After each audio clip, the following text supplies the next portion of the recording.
for today's episode, eto na yung mga binoneless kong chicken leg quarter. Bale, pagkatapos ko nga itong hugasan, sasangkapan ko lang ito ng toyo. Tansya-tansya lang to mga kasolid. At isusunod ko na yung tanglad, bawang, at maglalagay din ako ng sibuyas. Bubuhusan ko rin ito ng calamansi juice at lalagyan ko ng isang paketing oyster sauce. Shoutout nga para sa mga bagong viewers at followers dyan. Welcome na welcome po kayo dito. At maglalagay din ako ng pamintang durog at tansya-tansyang asukal. At syempre, kung gusto nyo ng mas matamis, magdagdag na lang kayo mga kasolid. At syempre, halu-haluin natin to sa malinis na kamay. Shoutout nga pala si Caroy and family from Tarlac at si Roel Roloda ng Makabebe, Pampanga. At imamaririd ko lang to at least isang oras mga kasolid. Yan, pagkalipas ng isang oras, nagready na ako ng uling, start na ako mag-ihaw mga kasolid. At siguradong nanonood ka pa rin hanggang ngayon, paki-comment naman kung tagasan ka para malaman ko kung saan nakarating ang bidyong to. Maraming salamat. At ang kagandahan dito mga kasolid, dahil boneless na yung mga manok, sobrang napakadali lang nitong maluto. Shoutout nga pala sa ating mga bayaning OFW, mag-ingat po kayo dyan. At pagkalipas ng ilang minuto mga kasolid, papahirang ko na dito sa ginawa kong chicken oil. At kung gusto nyong malaman kung paano ko ginawa to, panoorin nyo sa reels mga kasolid. Grabe ang usok mga kasolid, sobrang napakabango na. Habang nag-e-edit ako, nagugutom na naman ako. At yan, babaliktarin ko na para yung kabilang side naman ng maluto. Shoutout nga pala si Vincent Lacson ng Masbate at si Juan Carlos Miguel Reyes ng Lawag City. Maraming salamat sa panonood. At papahirang ko rin ng chicken oil ang kabilang side para siguradong manuot ang lasa. At paki-comment na rin sana kung ano ang ulam nyo ngayon para ma-idea ko sa recipe next vlog. Maraming salamat.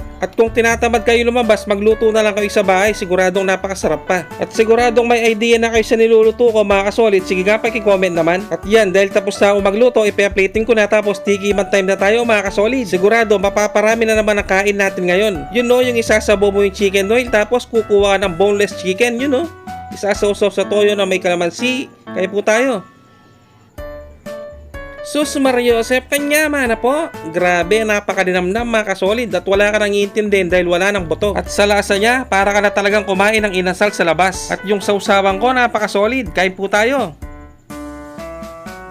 Taksya po na kalasa ng kalasa. Kaya ano pang ginagawa nyo, punta na kayo sa palengke at bumili na kayo ng manok, magluto na kayo ng inasal. Sobrang napakasarap.